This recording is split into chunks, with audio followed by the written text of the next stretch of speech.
bom. Professor, ontem o Trump fez esse discurso aí, que foi o mais longo da história do presidente dos Estados Unidos, 100 minutos, e eu quero voltar ao tema inicial dessa conversa sobre realidade versus ficção, guerra cultural, propostas e o que eles colocam na mesa lá para criar essa sensação de que está sendo feita alguma coisa. Ele não tocou em nenhum assunto concreto. Ele fez a mesma coisa que fez durante a campanha. Vou colocar só uns trechos aqui. Tá? Claro. America is back. America está de volta. We've accomplished more in 43 days than most administrations accomplished in 4 years or 8 years. Get ready. Conseguimos em 43 dias o que os outros governos em 4 anos ou 8 anos. For an incredible future, because the golden age of America has only just begun. It will be like nothing that has ever been seen before. Tariffs are about making America rich again, and it will happen rather quickly. A little disturbance, but we're okay with that. It's time to stop this madness, and have received strong signals that they are ready for peace. Wouldn't that be beautiful? The poison of critical race theory from our public schools, and I signed an order making it that there are only 2 genders. Territory to the immediate south of our border is now dominated entirely by criminal cartels that murder, rape, torture, and exercise total control, working with everybody involved to try and get it. I think we're going to get it. Vamos conseguir chegar lá. Enfim, não falou absolutamente coisa nenhuma da vida real. Mas é disso que se trata, professor. E como combater isso? Cai por terra definitivamente aquela ideia lá da economia estúpido, do assessor do Bill Clinton, não tem mais lugar para a realidade? Ou é isso que você está falando? A gente precisa propor uma outra realidade. É isso, Kiko. Vamos lá. Eu estava brincando com o Pedro, Kiko, nos bastidores, que você e o Pedro têm comigo uma dívida impagável. O Pedro vai ter que leiloar a coleção de mangá da década de 60. Você vai ter que vender a sua mansão no Morumbi, Kiko, para saudade. E ele tem mansão mesmo, tô brincando. Porque ontem à noite, preparando a nossa conversa, eu assisti na íntegra o discurso do Trump. Durante 1h40 eu assisti o Trump, com todas as suas bravatas para preparar a nossa conversa. Vamos lá, então. O discurso do Trump, ele é um discurso de campanha. A tal ponto que, no princípio, era tão absurdo que um deputado democrata pediu impeachment e o presidente da casa, que é um republicano, pediu para que a segurança o retirasse do plenário. Em protesto, muitos deputados democratas saíram do cenário. O senador Bernie Sanders, depois de alguns minutos, foi embora furioso, dizendo para os repórteres: eu não vou perder meu tempo com esse conjunto de asnices.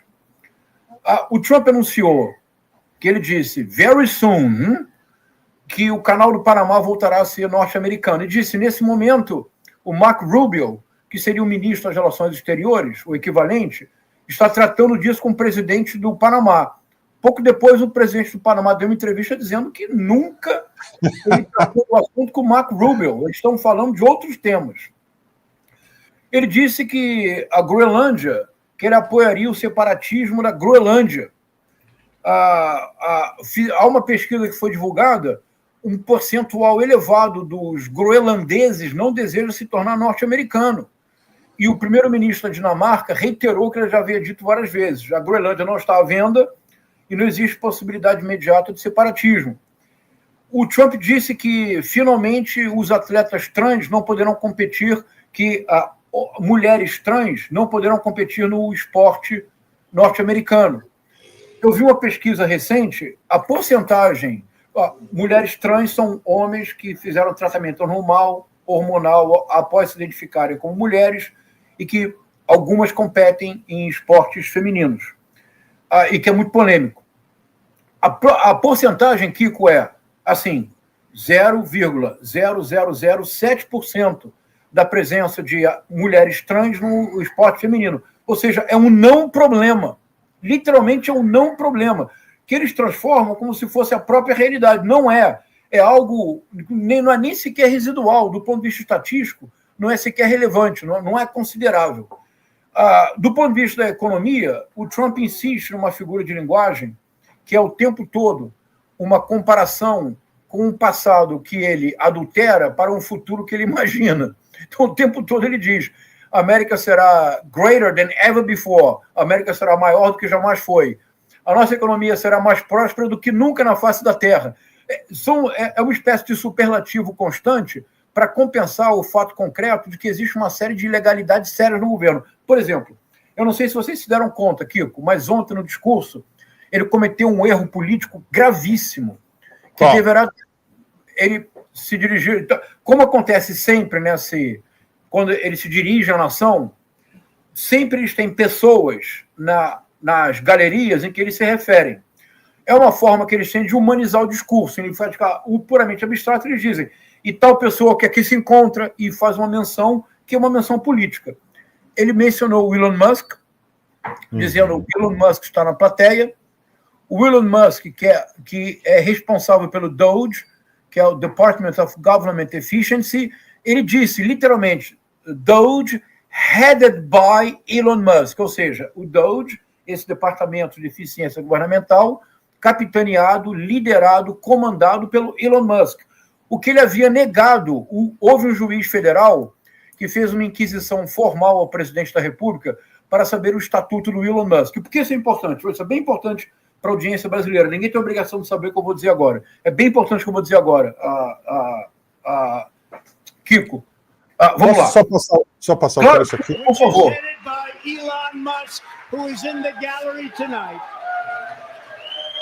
Vocês escutaram, não é? Those headed by who is in the gallery tonight. Por que isso é importante? Veja, o Elon Musk... desculpa. A Elizabeth Warren, ela se deu conta e já está... Você viu que ela se deu conta? Foi um grave... Por que foi um grave? Vamos lá. Aí fala, he doesn't need this. Ele não precisa disso. Qual é o estatuto do Elon Musk hoje nos Estados Unidos? É ambíguo. Ninguém no governo americano tem o poder que ele tem. Esse departamento de eficiência governamental... Aliás, eu anunciei aqui numa live com você, Pedro. A finalidade desse departamento de eficiência governamental é menos desmantelar o Estado e mais evitar que burocratas de Estado, altos funcionários de Estado e não de governo, criem obstáculos para o projeto autocrata do Trump. É um objetivo ideológico, né?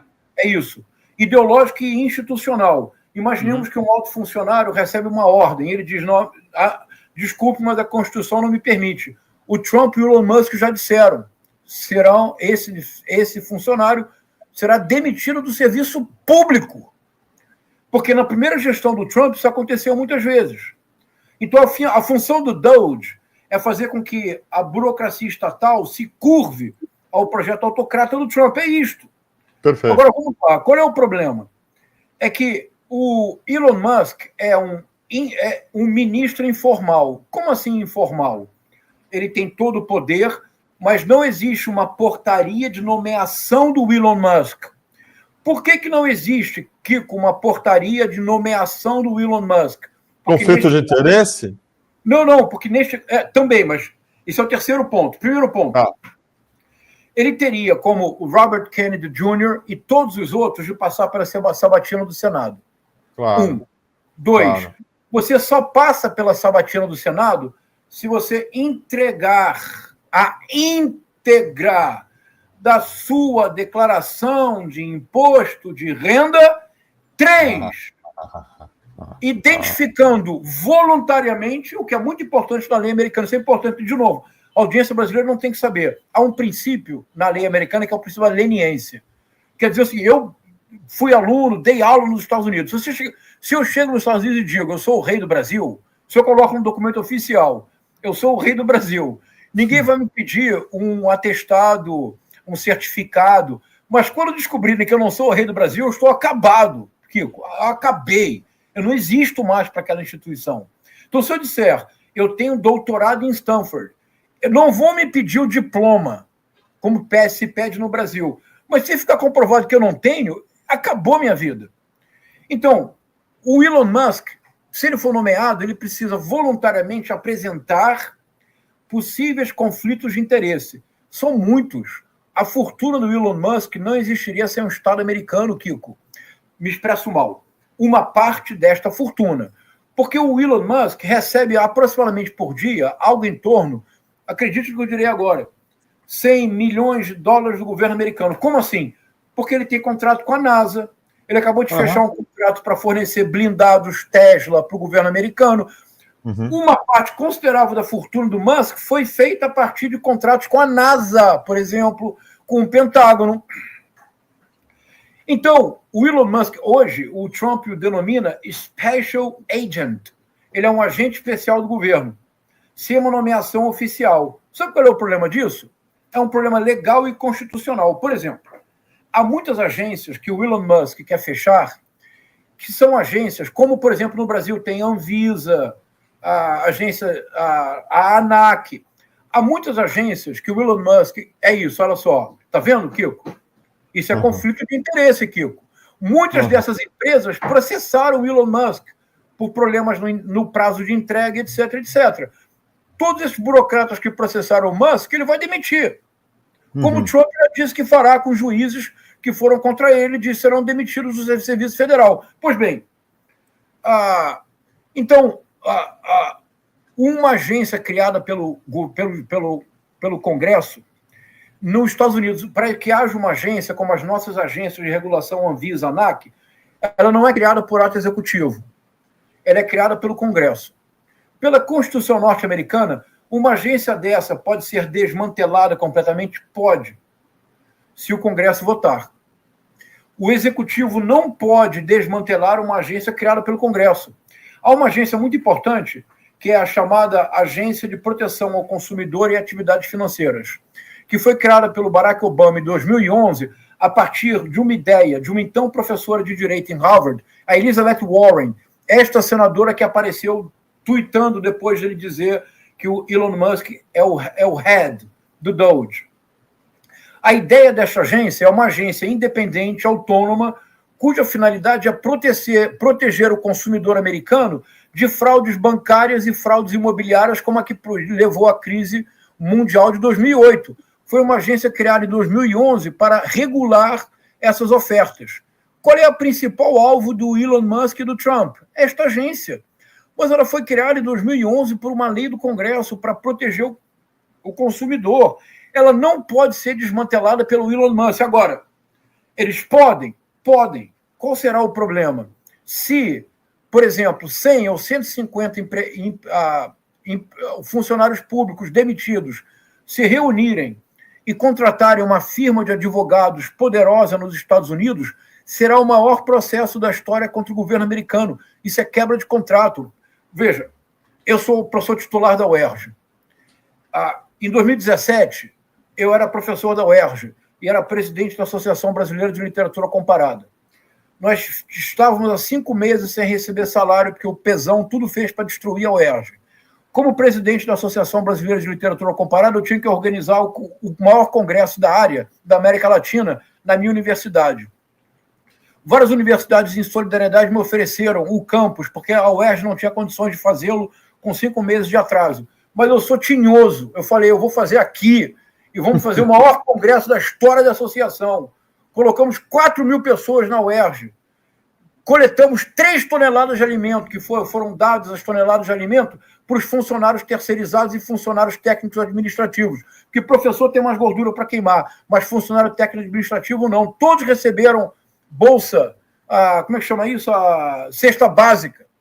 Abri o congresso, peguei o microfone e disse, como presidente da associação, disse: este congresso com sucesso que está tendo é a prova concreta de que a UERJ não é um problema, a UERJ é a solução. O problema é o governador, que agora está tentando destruir a UERJ, mas que em breve passará férias no resort, no famoso resort Bangu 1, 2, 3 e 4. As 4 pessoas se levantaram e aplaudiram. As autoridades me disseram, o senhor não pode falar isso. Depois, então, eu vou repetir. E em breve, o governador Pezão, que está tentando destruir esta universidade, estará na prisão pelos seus crimes. Dito e feito, a UERJ se recuperou, voltou a ser entre as 8 maiores universidades do país e o Pezão passou 2 anos na cadeia. Percebe? Por que isso? Eu sou funcionário público, eles não podem deixar de me pagar. É quebra de contrato.